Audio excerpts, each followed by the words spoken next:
बिस्मिल्लाहिर्रहमानिर्रहीम। स्टूडेंट्स, अभी हम मैनेसोटा काउंसलिंग इन्वेंट्री की इंटरप्रिटेशन सीखेंगे। मैं इसका एक ब्रीफ सा इंट्रोडक्शन आपको देना चाहती हूँ। मैनेसोटा काउंसलिंग इन्वेंट्री जो है ये टीचर्स, काउंसलर्स, साइकोलॉजिस्ट इस्तेमाल करते हैं मोस्टली स्कूल गोइंग स्टूडेंट्स के लिए, और उनकी पर्सनैलिटी डायनामिक, पर्सनैलिटी स्ट्रक्चर और इस तरह से कुछ एस्पेक्ट्स के बारे में इंफॉर्मेशन लेते हैं जो स्टूडेंट्स को अंडरस्टैंड करने में और फर्दर उनकी दूसरी पर्सनैलिटी एस्पेक्ट्स के बारे में अच्छी इंफॉर्मेशन हासिल करने के लिए फ़ायदेमंद होते हैं। अगर इसका एक ओवरव्यू हम लें कि कौन से एरियाज़ हैं, यहाँ बहुत ही ब्रीफ सी इंफॉर्मेशन मैनुअल में मौजूद है कि आपने इसको किस तरह से कंडक्ट करना है। इसकी एक बुकलेट है, मैं आपको भी दिखाई देती हूँ।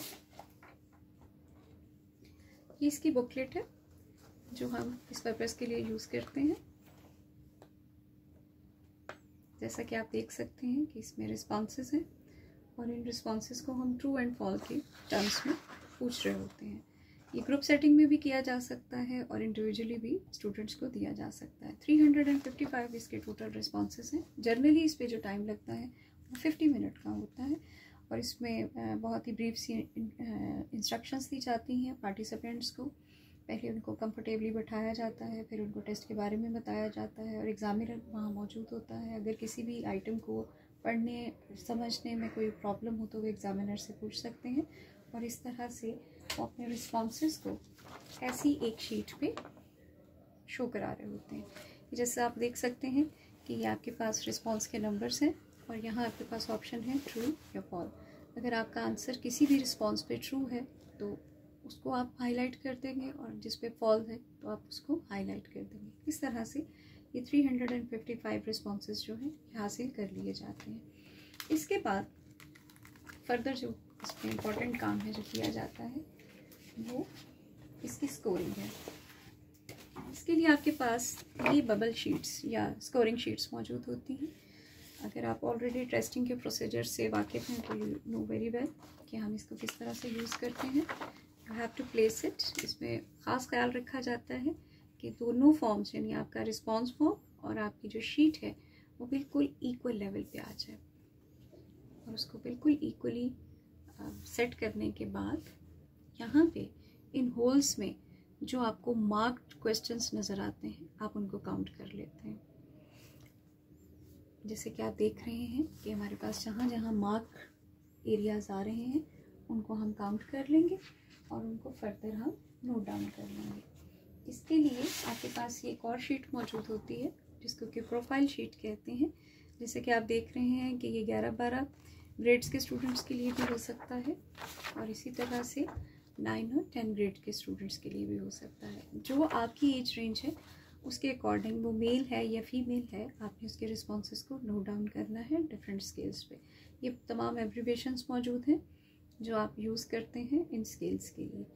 इस तरह 1 बाय 1 आपने तमाम स्केल्स जो हैं उनसे रॉ स्कोर्स को हासिल कर लेना है। एक इम्पॉर्टेंट बात इसमें ये है कि वैलिडिटी और लाई स्केल्स मौजूद हैं, जिसका मतलब ये है कि पहले ही हम इस चीज़ को अंडरस्टैंड कर लेते हैं कि आया स्टूडेंट ने जानबूझ के फेक गुड या फेक बैड की कोशिश तो नहीं की। अगर आपके पास वो नॉर्मल रेंजेस में उस पर रिस्पॉन्सेस आ जाएं तो फिर आप फर्दर इसकी इंटरप्रिटेशन करें, और अगर वहाँ पे आपको लगे कि आंसर जो है वो मैनिपुलेट किए गए हैं तो फिर रिस्पॉन्सेस जो हैं वो रिलायबल नहीं होंगे।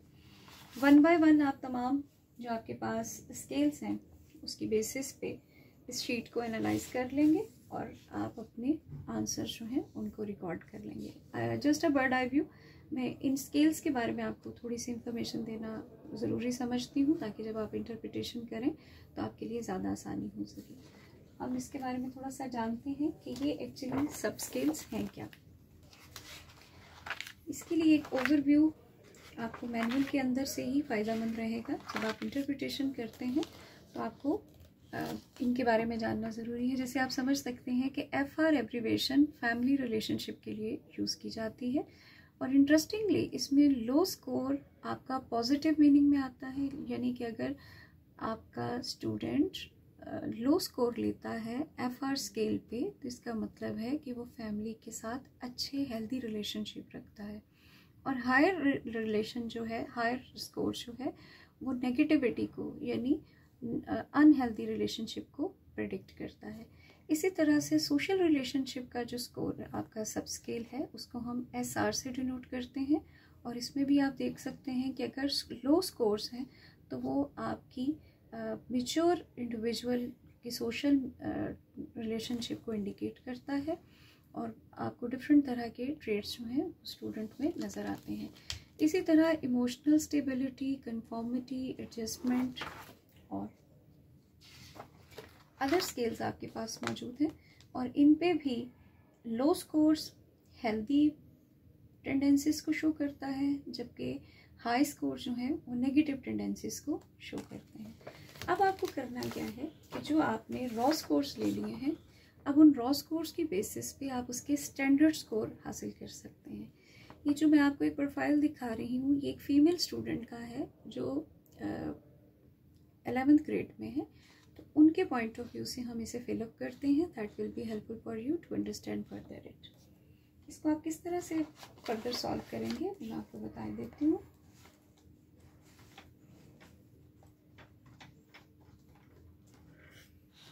जैसे कि आप देख सकते हैं कि जो V स्केल है उस पे 6 रॉ स्कोर है।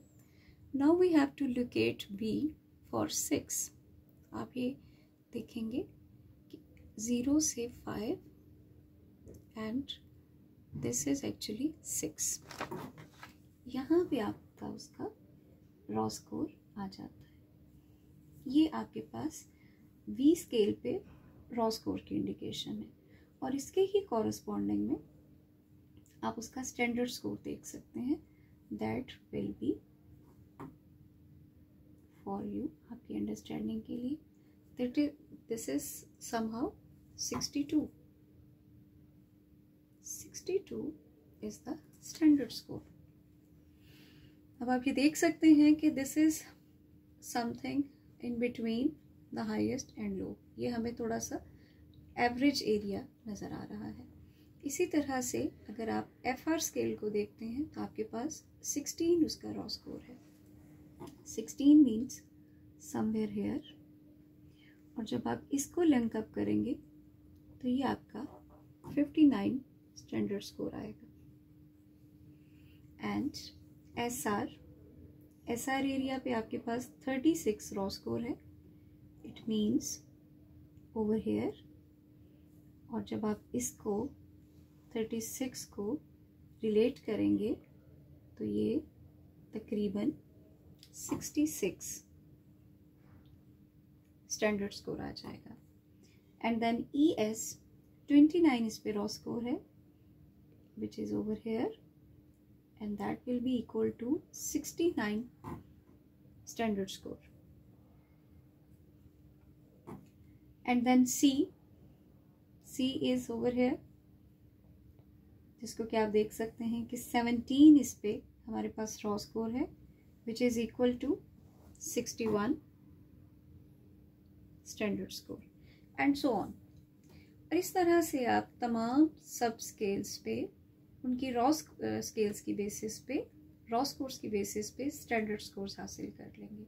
And as per the interpretation of manual आप उसको एलेबोरेट करेंगे कि उस एक स्पेसिफिक सब स्केल पे जिस पर्सन को आप असेस कर रहे हैं उसमें वो ख़ास जो एट्रीब्यूट है किस लेवल का है, with reference to standard score.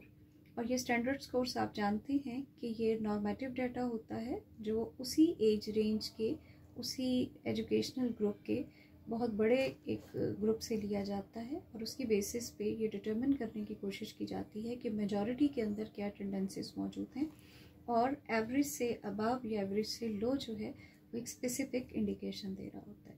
Thank you so much. आप इसको ज़रूर देखिए, और अगर आपको इसमें कोई भी एम्बिग्विटी हो, कहीं पे भी आपको मज़ीद कोई हेल्प रिक्वायर हो तो आप मुझे लिख सकते हैं। और अगर आप चाहते हैं कि किसी एक स्पेसिफिक एरिया पे फर्दर कोई इन्फॉर्मेशन चाहिए है तो उस पर भी मैं आपसे वीडियो शेयर कर सकती हूँ। बहुत शुक्रिया।